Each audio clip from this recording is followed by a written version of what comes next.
Laras mengenakan sweater berleher tinggi yang baru saja diambilnya dari lemari. Panjangnya menutupi hingga pahanya, sempurna untuk menutupi dirinya. Arya tiba-tiba memeluknya dari belakang. "Kenapa sih kamu suka menyembunyikan dirimu begini?" gumamnya, suaranya lembut namun menggoda.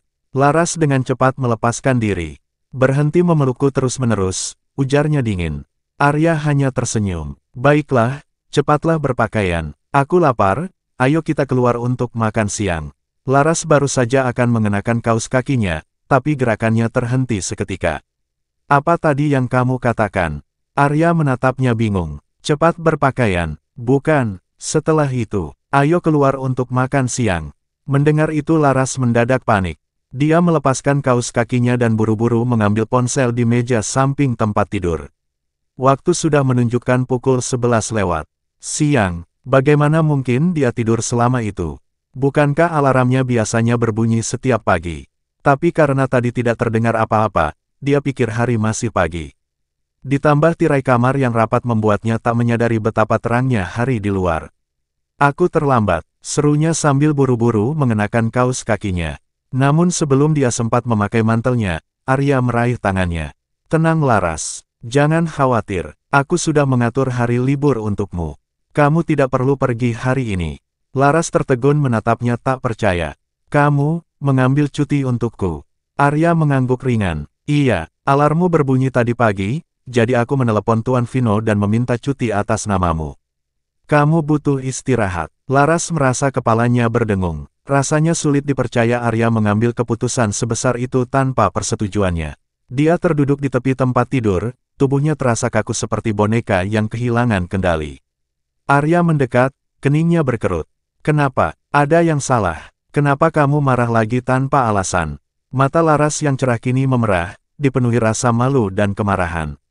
Dia berdiri lalu memukul dada Arya dengan kedua tangannya. "Kenapa kamu melakukan ini Arya? Kenapa harus membuat semua orang tahu apa yang terjadi tadi malam? Apa salahku padamu? Apa yang aku lakukan hingga pantas diperlakukan seperti ini?" Arya terhuyung mundur akibat pukulannya. Wajahnya berubah masam. "Laras, apa yang kamu bicarakan?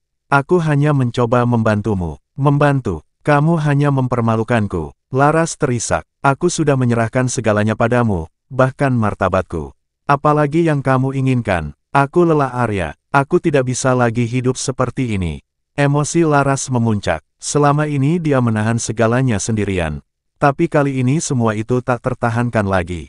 Arya menatapnya dalam diam lalu mendekat. Dia menjepit kedua tangan Laras ke dinding, menahannya dengan kuat. "Kamu bilang aku tidak menghormatimu. Aku sudah membiarkanmu bekerja, melakukan apapun yang kamu mau, bahkan membuat film dengan Dava meski aku tak suka. Tapi apa yang aku dapat? Kamu bahkan tak bisa menjauh sedikit darinya. Aku suamimu Laras. Pernahkah kamu menghormatiku?" Laras menatap Arya dengan mata penuh kebencian. "Arya, kamu tidak pantas mendapatkan rasa hormatku." Kata-kata itu seperti duri tajam yang menusuk hati Arya. Dia menghela napas panjang lalu perlahan melepaskan cengkeramannya. "Aku mencoba segalanya untukmu Laras. Aku ingin kita baik-baik saja. Tapi kenapa kamu terus menolakku?" "Karena kamu tidak mengerti apa itu rasa hormat," balas Laras dingin. "Kamu hanya peduli pada egomu Arya. Semua yang kamu lakukan bukan untukku, tapi untuk dirimu sendiri." Arya terdiam. Kata-kata Laras menghantamnya keras. Untuk pertama kalinya dia mulai bertanya-tanya, apakah selama ini dia memang salah. Laras memanfaatkan kebingungan Arya untuk meloloskan diri. Dia menendang Arya ke samping dan saat pria itu bangkit dari tempat tidur, dia sudah keluar dari kamar. Arya segera mengejarnya. "Apakah kamu mau keluar seperti ini?" tanya Arya ketika berhasil mendekatinya. Laras berhenti dan menatap dirinya sendiri. Kaus kaki panjang yang ia kenakan sudah robek. Satunya lagi tergulung di sekitar betisnya. Sweaternya kusut, dan ia bahkan tidak memakai mantel. Melihat dirinya begitu, ia sadar bahwa keluar dengan keadaan seperti itu hanya akan membuatnya kedinginan sampai mati di cuaca seperti ini. Arya mendekat dan menariknya kembali. Ia menggiring Laras untuk duduk di sofa di ruang tamu. "Laras, ayo kita bicara." Laras memalingkan wajah enggan melihat Arya. "Tidak ada yang perlu dibicarakan. Kalau begitu, bagaimana kalau kita bicara di kamar?"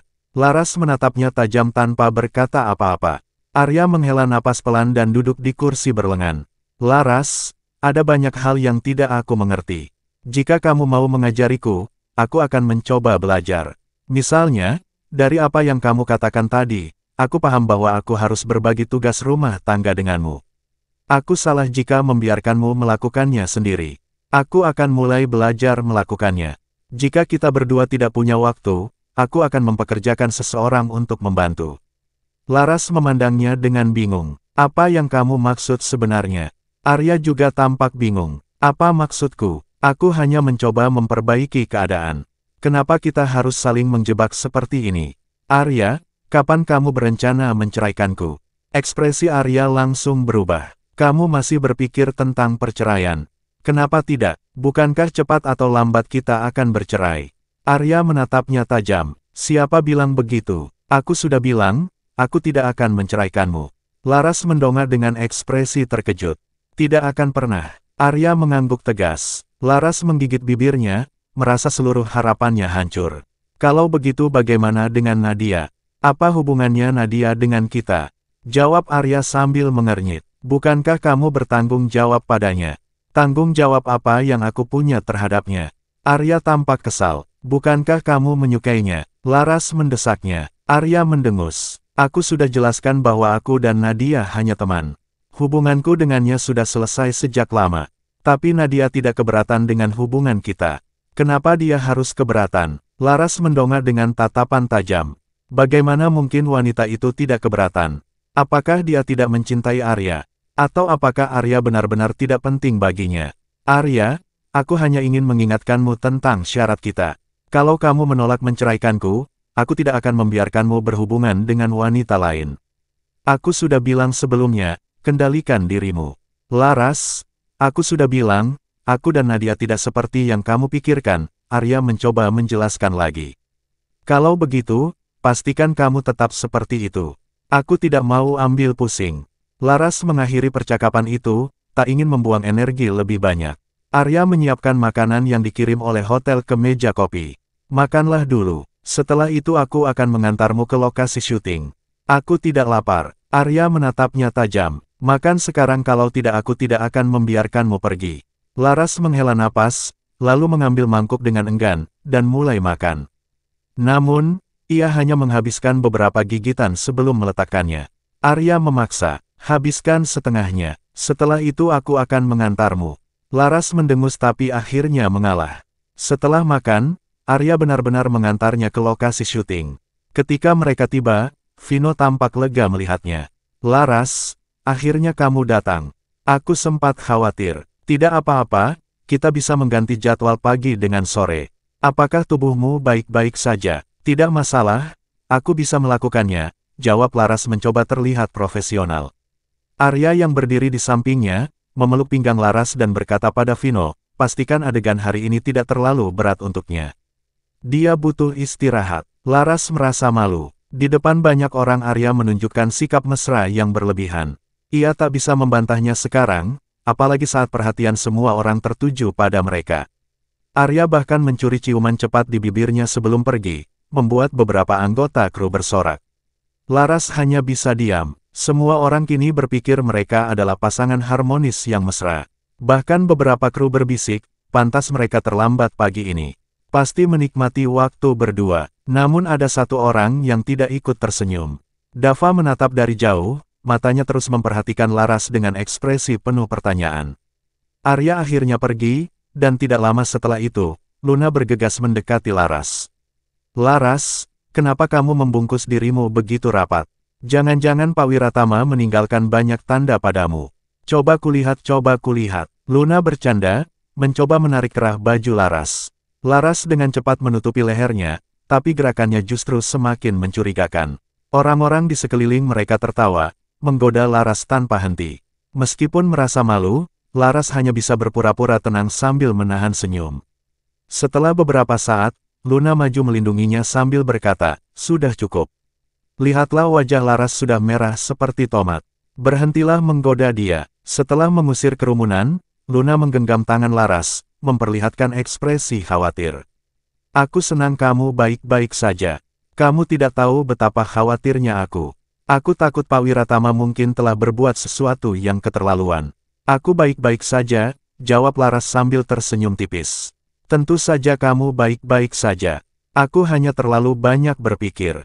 Sekarang aku melihat sendiri betapa pedulinya Pak Wiratama padamu. Tapi tetap saja kamu benar-benar keterlaluan, bahkan tidak membalas pesanku. Laras tersenyum kaku. Aku belum bangun pagi tadi. Luna langsung tertawa geli. Pak Wiratama benar-benar luar biasa. Muda, kaya, tampan. Laras, kamu sangat beruntung. Saat dia berbicara, Luna dengan main-main mengguncang tangan Laras. Tatapannya tiba-tiba jatuh pada tanda merah di pergelangan tangan Laras. Luna penasaran, tapi sebelum dia bisa berkata apa-apa, Dava tiba-tiba muncul. Laras, ikut aku. Aku perlu bicara denganmu. Semua orang di ruang tunggu terkejut. Tindakan Dava yang tiba-tiba itu menarik perhatian semua orang. Mereka saling memandang dalam kebingungan. Dava, ada apa? Kenapa tiba-tiba seperti ini?